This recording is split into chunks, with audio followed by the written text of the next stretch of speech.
कक्षा 12 जीव विज्ञान के मानव जनन पाठ के डाउट सेशन में आप सभी बच्चों का स्वागत है। अपना प्रश्न बारी बारी से करना प्रारंभ करें।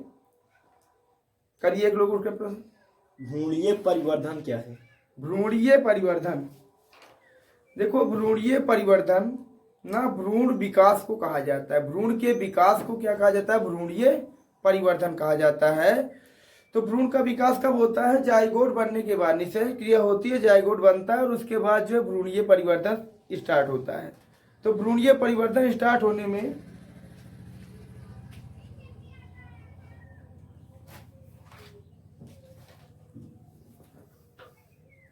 कौन कौन चीज आते हैं भाई? सबसे पहले आता है मोरुला। सबसे पहले क्या बनेगा? मोरुला। उसके बाद फिर बनेगा क्या? ब्लास्टुला। उसके बाद बनेगा गैस्टुला।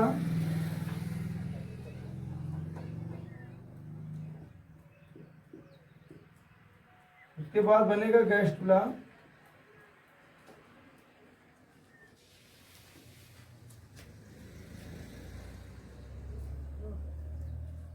उसके बाद बनेगा नपूर्ण भ्रूण।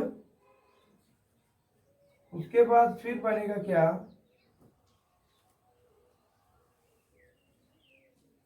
फिर होगा भ्रूण बनेगा, भ्रूण का विकास होगा और भी उसमें, और इसका जो है बच्चे का निर्माण होगा उसमें ना। भ्रूण बनेगा, भ्रूण का विकास होगा, बच्चे का निर्माण होगा, जननी का स्तर होगा, सब बन जाएंगे। तो ये सभी स्तरों से होकर गुजरना पड़ेगा भ्रूणीय परिवर्धन में। सर भ्रूणीय परिवर्तन नहीं तो विदलन होता है। हाँ विदलन, यहीं पर विदलन पे ये जो मोरुला है, यहाँ पे जो जाइगोट है, जाइगोट यानी युग्मनज, जाइगोट यानी युग्मनज, इसी जाइगोट में क्या होता है? विदलन यानी क्लीवेज। इंग्लिश में विदलन को क्या कहते हैं? क्लीवेज कहते हैं। विदलन होता है जाइगोट में, जिससे मोरुला बनती है। लगभग जो है 8 सेल स्टेज। ब्लास्टुला आगे बनती जाती है और जो गैस्टुला में बहुत सी सेल्स हो जाती है। तो जो सेल डिवाइड हो रही है ना, किसी एक निश्चित ढंग से डिवाइड हो रही है, निश्चित वे में न, विदलन है वही चीज। अगला प्रश्न कीजिए। शुक्राणु का सचित्र वर्णन कीजिए। शुक्राणु, शुक्राणु एक प्रकार का क्या है? नर युग्मक है। शुक्राणु क्या है? नर युग्मक है। और ये नर युग्मक को आप कैसे बनाएंगे? देखो शुक्राणु नर युग्मक है और क्या होता है? ये चलता भी है, चल होता है, चल, मोटाई।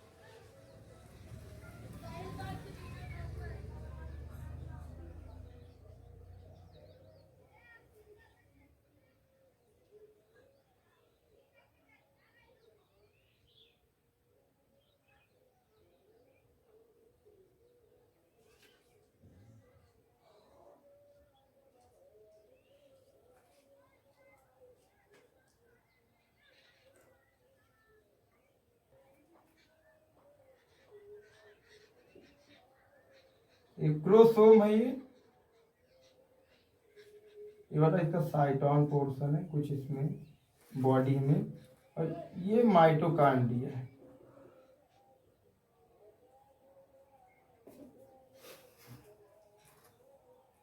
एक जोनिन है।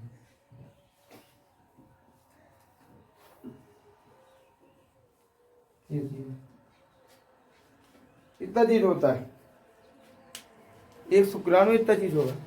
अंडाणु का नामांकित चित्र बनाइए। अंडाणु, अंडाणु का बहुत ज्यादा कुछ नहीं विशेष, इसमें जो है क्या बनता है, अंडाणु ये एक नॉन मोटाइल स्ट्रक्चर है। अंडाणु क्या है, अचल है, ये चलता नहीं है। जी।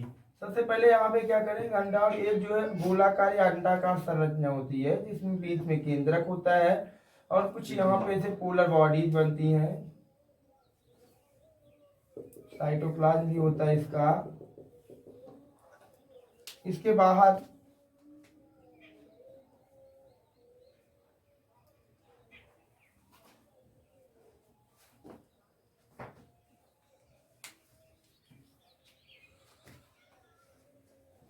ये वाला भाग जो होता है इसको कहा जाता है जोना पेलिसिडा। और इसके बाद एक जो है सेल्स की परत होती है ऐसे,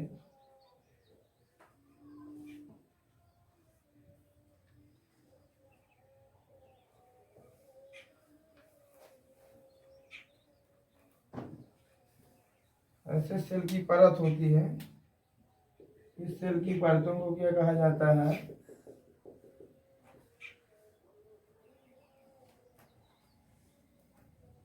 ये वाला है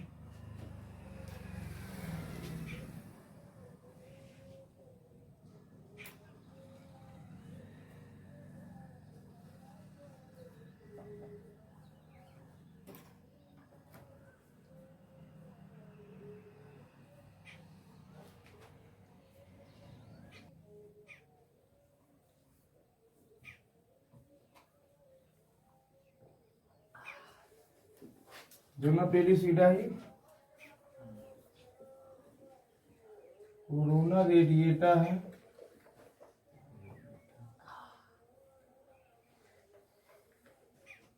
पोलर बॉडी है, ये न्यूक्लियस है, ऐसे चीज है इसमें होते हैं। बताइए और। सर एमनियॉन का निर्माण कहाँ होता है? एमनियॉन का निर्माण गर्भाशय में होता है, गर्भाशय में। एमनियॉन का निर्माण गर्भाशय में जब बच्चे का निर्माण हो रहा होता है उस समय जो है एमनियॉन यानी एमनियोटिक फ्लूइड होता है, जहाँ पे फिटस जो है यानी जो बच्चा बन रहा होता है उसी एमनियोटिक द्रव के अंदर जो है रहता है ना। उसी एमनियोटिक द्रव से उसको पोषण मिलता है, जो उसी में उसके सेल्स भी रहते हैं जो फिटस के। स्पर्म लाइसिस से आप क्या समझते हैं? स्पर्म लाइसिस क्या होती है? स्पर्म लाइसिस का मतलब होता है स्पर्म को तोड़ना ना, स्पर्म का निकलना या स्पर्म को तोड़ना, स्पर्म की सेल को क्या करना, अलग करना, या स्पर्म सेल के डीएनए को अलग करना, ये है स्पर्म लाइसिस। ब्लास्टुला एवं मोरुला में अंतर स्पष्ट कीजिए। ब्लास्टुला एवं मोरुला, भाई देखो यहाँ पे बताया गया, ये ब्लास्टुला है और ये मोरुला है।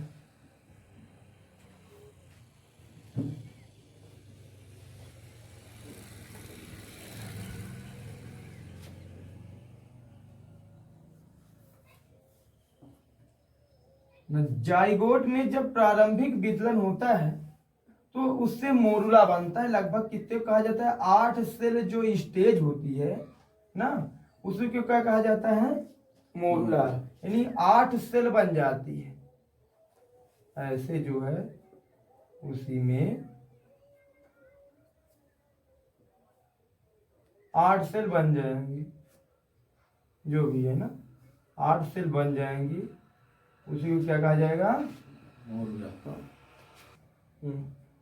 8 सेल बन गया। और आगे जो ब्लास्टुला है, देखो ब्लास्टुला में सेल तो कई हो जाती है ना, 8 के बाद डिवाइड होती है, सेल हो जाती है कितना, 16 ना, 16 से 32 सेल, 32 से 64 सेल ना। तो ये 64 सेल तक लगभग ब्लास्टुला गिनती होती है ना? 64 सेल।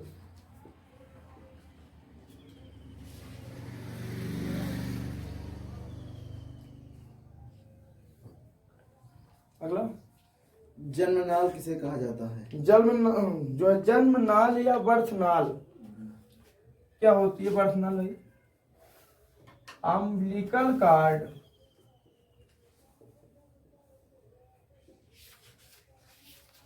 और बताओ अगला प्रश्न कीजिए। स्तनों का विकास किन किन हार्मोनों के प्रभाव द्वारा होता है? देखो, स्तनों के विकास के लिए भैया न द्वितीयक लैंगिक जो लक्षण होते हैं उन्हीं के कारण स्तनों का विकास होता है। तो प्रोजेस्टेरॉन हार्मोन मतलब जो द्वितीयक लक्षण पैदा करते हैं स्त्रियों में, ना वो हार्मोन्स ना उत्पन्न होना बहुत जरूरी है। तो स्त्री के जो लैंगिक हार्मोन्स जैसे प्रोजेस्टेरॉन, टेस्टोस्टेरोन आदि हार्मोन्स उसके विकास में सहायता करेंगे। और उसके अतिरिक्त जैसे अगर उसमें से दुग्ध या लैक्टेशन होगा तो उसके लिए अलग हार्मोन। तूतक तथा कोरक में एक अंतर बताइए। तूतक, देखो तूतक का मतलब होता है भैया मोरुला। तूतक का मतलब क्या होता है? मोरुला। कोरक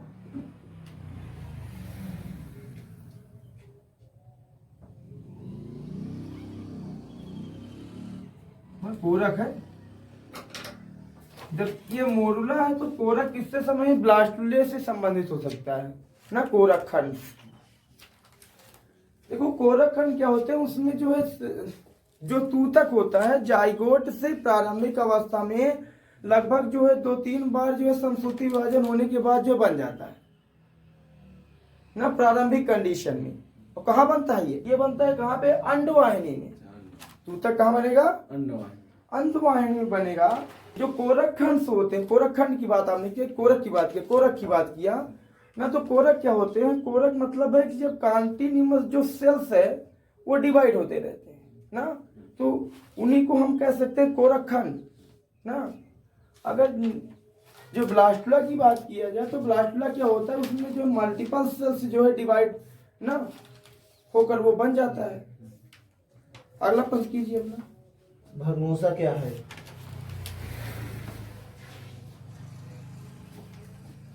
बहुत अच्छा प्रश्न है। भगनूसा को कहा जाता है क्लाइटोरियस या क्लाइटोरिस कहिए एक प्रकार से आप। ये कहाँ होता है? ये होगी योनि।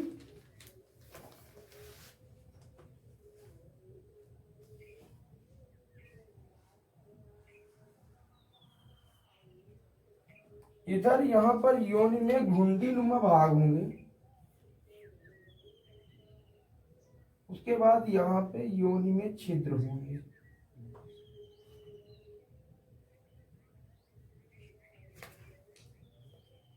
ये है जनन छिद्र। योनि में 2 छिद्र होते हैं, जनन छिद्र। ये वाला क्या है? मूत्र छिद्र है, इससे टॉयलेट किया जाता है। मूत्र छिद्र, जनन छिद्र, मूत्र छिद्र। इसके ऊपर क्या होता है? ये होता है एक जो घुंडीनुमा संरचना, इसे क्या कहा जाता है? भगनूसा या क्लाइटोरिस। ये प्रजनन के समय स्त्री को उत्तेजित होने के लिए प्रेरित करता है। अगला प्रश्न कीजिए। आर्तो क्या? आर्तो चक्र। आर्तव चक्र, आर्तव चक्र स्त्रियों अर्थात मादा मनुष्य में होने वाली एक ऐसी प्रक्रिया है जिसके माध्यम से स्त्रियों में अंडाणुओं का विकास होता है तथा जब से यौनारंभ प्रारंभ होता है बच्चों में या जो लड़कियों में, तभी से जो है आर्तो चक्र प्रारंभ होता है, तभी से अंडाणु बनना उसके अंदर प्रारंभ होते। तो आर्तो चक्र क्या होता है? एक प्रकार का मासिक चक्र है, मेंस्ट्रुअल साइकिल एमसी है ना, जो कंटिन्यूअस चलता है लगभग जो 45-50 वर्ष में बंद भी हो जाता है। इसमें क्या होता है? अंडाणुओं का विकास जो होता है, इसके कंप्लीट होने में विभिन्न प्रकार के हार्मोन्स ना सहायक होते हैं और विभिन्न जो है न चक्रों से या अस्त्रों से होकर गुजरना पड़ता है। इसमें ना ब्लीडिंग अवस्था तक भी आती है। इसमें इस चक्र के दौरान जो है स्त्री या मादा या बालिकाओं को विभिन्न पीड़ाओं से गुजरना पड़ता है। अगला प्रश्न कीजिए। शुक्राणु जनन को परिभाषित कीजिए। शुक्राणु जनन, शुक्राणु जनन क्या है? शुक्राणु जनन, शुक्राणु के बनने की प्रक्रिया को शुक्राणु जनन कहते हैं। इसमें कोई ना, ये एक ऐसी प्रक्रिया है जिसमें क्या होता है, शुक्राणु बनता है। वो भी कैसे बनता है? शुक्राणु परिपक्व होता है। किस कोशिकाओं द्वारा शुक्राणु बनता है? लेडी कोशिकाओं द्वारा, वृषण की लेडी कोशिकाओं द्वारा बनता है। और आगे आकर जो है अधिवृषण में रुकता है वो ना, वहां पे कुछ परिपक्वन उसका हो जाता है और आगे फिर जो है वो अस्खलित होने पे जाता है।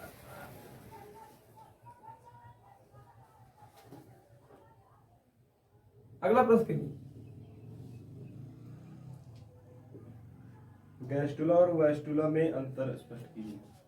जो है गैस्ट्रुला तथा ब्लास्टुला में अंतर क्या है? देखो, ब्लास्टुला जो होता है वो अंडवाहिनी में बनता है। ब्लास्टुला अंडवाहिनी में बनता है। गैस्ट्रुला कहाँ बनता है? जो है गर्भाशय के अंदर गैस्ट्रुला बनता है, जिसमें जननी का स्तर बनते हैं ना। गैस्ट्रुला में जननी का स्तरों का निर्माण होता है, इक्टोडर्म, इंडोडर्म, मीजोडर्म का। ब्लास्टुला में नहीं। ब्लास्टुला में न कोई जो है पोर नहीं होता, छिद्र नहीं होता नीचे को, वहां पर होता है गैस्ट्रुला में। ब्लास्टुला में जो ब्लास्टोसील होता है ना, ब्लास्टोसील ना देखने को मिलता है, वहां पर भी जो है ब्लास्टोसील देखने को मिलता है। ये सेम है, बाकी अंतर होते हैं कि इसमें क्या मिलते हैं, जननी का स्तर, इसमें नहीं मिलते हैं। ये कहाँ गर्भाशय में बनेगा, ये कहाँ बनेगा, अंडवाहिनी में। अगला प्रश्न कीजिए, बैठिए, सिट डाउन। तो सभी के डाउट सेशन में प्रश्न समाप्त हुए। अगर कोई प्रश्न छूट गया हो तो आप लोग एक बार पुनः कर लीजिए प्रश्न।